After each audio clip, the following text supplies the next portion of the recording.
They gave it back to him. After everything CM Punk went through to get to that moment, after every promo he cut about deserving his place at the top of this company, after every match he fought through with a body that has been broken and rebuilt more times than should be physically possible, WWE stood in that arena on March 19th, 2026, and handed the heavyweight championship back to Roman Reigns. And the crowd felt it. The entire wrestling world felt it. And if you are not furious about what that means for CM Punk, then you have not been paying close enough attention to what has been unfolding in this company. Drop your honest reaction to Roman Reigns winning the heavyweight championship against CM Punk in the comments right now. I want the raw, unfiltered response. No diplomacy. Tell me exactly how you felt in that moment. Let us start with CM Punk, because the Punk side of this story is the one that deserves the most examination before we talk about anything else. CM Punk returning to WWE was not just a feel-good moment for a fan base that had been waiting nearly a decade for it. It was a structural event. It changed the architecture of WWE storytelling in a way that rippled through every brand, every title picture, every creative decision being made at the top level. When a performer of Punk's stature and Punk's specific relationship with the audience re-enters the ecosystem, everything around him has to adjust to accommodate the gravitational pull he brings with him. His road to a heavyweight championship match against Roman Reigns was not handed to him. That is the thing that people who want to dismiss this loss need to sit with for a moment. Punk earned that match. He went through opponents who were positioned specifically to test whether the best in the world moniker still had any legitimacy behind it after all the years and all the injuries and all the time away. And he passed every test. He was sharp on the microphone in ways that reminded you why no one in this industry has ever been able to replicate what he does with a live microphone and a crowd that is completely locked into every word. His in-ring work heading into this match carried that veteran intelligence layered over a genuine physical intensity that made every performance feel like something was genuinely at stake. Roman Reigns on the other side of this match was operating in a mode that requires a separate category of analysis. The Roman Reigns who walked into this heavyweight championship match was not the tribal chief of the early Bloodline era. He was not the smug, methodical, Paul Heyman-guided sovereign who dominated both brands for years through a combination of booking dominance and genuine character evolution. This Roman Reigns had been through something. The fractures in the bloodline, the complications with his family members, the moments where the armor had cracked and something more human and more dangerous had been revealed underneath. That version of Roman Reigns is scarier than any version that came before it, because it operates without the same predictable logic. The tribal chief had rules. This Roman Reigns is harder to read.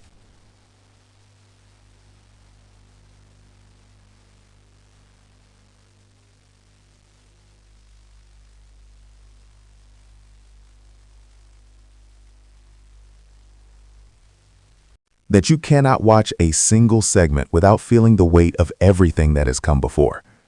Punk has always represented something to the WWE fan base that Roman has never quite been able to access in the same way. The authenticity of resentment. The credibility that comes from being someone who genuinely walked away from this company, rather than someone who was always going to be here because this company was always going to need him. Roman has always had something Punk could never quite access either. The institutional belief. The top-of-the-card positioning that was never seriously in question, regardless of crowd reaction or creative direction. The backing that turns a talented performer into an era-defining one. When those two philosophies collide in a championship match, what you get is a story about what this industry actually values and who it ultimately rewards. The match on March 19th delivered on every dimension of that premise. The opening exchange was a masterclass in character communication through physicality. Punk came out aggressive, immediately trying to establish that this was going to be fought on his terms, that the pace and the style were going to be dictated by his specific set of tools. He targeted the midsection early, working toward the anaconda vice with that long-game patience that is one of his most underrated qualities as a performer.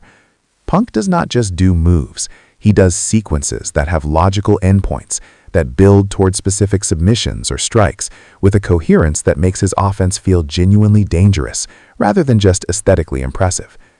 Roman absorbed the early pressure, and then did what Roman Reigns does better than almost anyone in this generation. He reset the match with one moment of power, one spear attempt that Punk barely avoided, that completely changed the spatial relationship between the two men, and reminded everyone watching that regardless of how clever the strategy, regardless of how sharp the execution, there is a physical threshold beyond which strategy alone cannot carry you. Comment section question: who do you think had the better career overall between CM Punk and Roman Reigns, and why? This is a big one. I want full arguments in the comments. Defend your position. The middle portion of this match was where the storytelling reached its highest level. Punk managed to lock in the Anaconda Vice, and the building went absolutely insane. This is a submission that has ended careers and ended championship reigns, and the crowd knew that if Roman tapped out, it would be one of the most significant moments in recent WWE history. Roman did not tap. He used his physical strength to power out in a way that should have been impossible, that looked like it was coming from somewhere beyond normal human capability. And the roar that came from the section of the crowd invested in Reigns was matched immediately by the anguished noise from the Punk faithful. That moment, the Anaconda Vice escape, was the turning point of the match. It communicated to everyone watching that Punk's most reliable path to victory had been tested and survived. It put a ceiling on the submission game that Punk relies on when matches go long, and it shifted the momentum to Roman in a way that felt earned rather than manufactured, because you had genuinely watched Punk try his best weapon and come up just short. Roman's response to surviving the Vice was methodical and vicious. He went after Punk's surgically repaired body with the kind of targeted precision that his character has always been capable of when the situation demands it. Every champion has that quality, the ability to identify structural vulnerabilities and exploit them without mercy. And Roman Reigns in championship match mode is perhaps the best in this generation at activating that quality at exactly the right time. Trivia: what was the name of CM Punk's finishing submission hold before he popularized the GTS as his primary finisher in WWE? Real Punk fans know this one. Drop it in the comments. The go-to-sleep in the final stretch of this match came at the exact moment the crowd had given up hope of it landing cleanly. Punk had been fighting through the targeted offense on his body, finding those reserves that long-term fans know he always finds. And when he got the positioning right and hit the GTS, the stadium erupted with a noise that sounded like a title change. Roman kicked out, and the silence that followed that kickout was one of the most devastating sounds in recent wrestling history, because it was the silence of a crowd that had allowed itself to believe completely, and then had that belief stripped away in a single referee count. What happened next defined the match and defined the result, and is going to be talked about for years. Roman Reigns hit the spear. Not the routine spear that opens a finisher sequence, the kind of spear that has a different sound when it lands, a different visual impact, a different weight to it that communicates something final. Punk went down and Roman covered him, and the count happened, and the heavyweight championship stayed with Roman Reigns. The post-match image of Roman Reigns standing in that arena holding the heavyweight championship is one of those images that you know is going to be everywhere for a long time. Not because it is universally celebrated. In fact, partly because it is not universally celebrated. The mix of reactions in that building, the genuine division between the people who felt this was the right result and the people who felt robbed on Punk's behalf, created a visual and emotional document of where the WWE fanbase is right now, divided, invested, and completely unable to look away.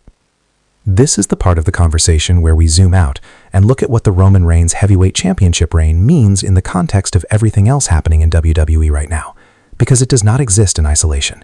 It exists alongside the aftermath of WrestleMania, where Randy Orton defeated Cody Rhodes to win the WWE Championship in a match that had its own mountain of implications and its own army of furious fans. Think about what WWE has constructed here. Randy Orton holding the WWE Championship, Roman Reigns holding the Heavyweight Championship. These are two of the most decorated performers in the history of this company, occupying the two highest positions simultaneously. The message that sends to every other performer on the roster is simultaneously inspiring and suffocating. Inspiring because the standard being set by the people at the top is genuinely exceptional. Suffocating because the path to the top is currently being blocked by two men who have been doing this for a combined several decades and show absolutely no signs of moving aside voluntarily. Comment section. If you could book one match between Randy Orton and Roman Reigns right now for one of the world titles, where would you set it and what would the stipulation be? Creative answers only. Let me see what you all have. Cody Rhodes in this landscape is the figure that connects all the major storylines. He lost the WWE Championship to Randy Orton at WrestleMania in a result that sent shockwaves through the fanbase. Now, on the other brand, the man who has been arguably the most important figure in his career journey, the man whose shadow he has been trying to step out from under in one way or another throughout his entire time in WWE, has won the heavyweight championship. Roman Reigns is on top again, and Cody Rhodes is standing in the middle of a WWE landscape where both world titles are held by men who have beaten him or could be positioned to beat him. That is not a depressing storyline. That is the most compelling possible position for a babyface to be in. The underdog who keeps getting knocked down, who keeps getting denied at the last moment, who keeps finding himself surrounded by mountains rather than clear paths, is the most emotionally resonant character in professional wrestling when he is written correctly. Every denial adds weight to the eventual victory. Every robbery makes the celebration louder when it finally comes. If WWE is playing the long game with Cody Rhodes, and the evidence suggests they are, then every single obstacle being placed in his path right now is narrative fuel for a payoff that could be one of the great moments of this decade. The CM Punk aftermath is equally fascinating territory. Losing a championship match to Roman Reigns in the way this match concluded, in a fight that was genuinely competitive, in a result that felt controversial rather than definitive, gives Punk everything he needs for a rematch program that could exceed the original. Punk at his best is Punk with a legitimate grievance. Punk with a legitimate grievance and a live microphone and a crowd that is on fire is one of the most compelling forces professional wrestling has to offer. The loss on March 19th did not diminish Punk. It loaded him. It gave him ammunition and motivation and a specific target and the creative framework for a response that could be extraordinary. Final trivia for the WrestlingChord family, and this one requires real knowledge. How many times has CM Punk held a world championship across his entire career, including his time in ROW and his various WWE runs? Total number. All promotions. Drop it below. What March 19, 2026 represents in the larger story of this WWE era is a consolidation of power at the top of the card that is going to create the pressure needed for the next generation of moments. Roman Reigns holding a championship is never just about the current reign. It is about the road that leads to someone taking it from him. And whoever that someone turns out to be, whoever WWE decides is ready to stand across from Roman Reigns in the match that ends this reign, that performer is going to have the defining moment of their career in that exchange. The landscape is set. Roman Reigns is champion. Randy Orton is champion. Cody Rhodes is looking for his moment. CM Punk is loading up a response. And every single person on both rosters is operating inside a WWE that just reminded them what the ceiling looks like when the biggest names in the business are performing at their absolute highest level. If you made it to the very end of this breakdown, you are exactly the kind of wrestling fan this channel was built for. Share this video with every wrestling fan you know, because these conversations need to be loud and they need to be everywhere. Subscribe to WrestlingChord if you are not already part of this community, and hit that bell, because every major moment gets this treatment here. Leave all of your takes in the comments, because I will be reading every single one and responding to the ones that make me think. This is WrestlingChord, and we are just getting started.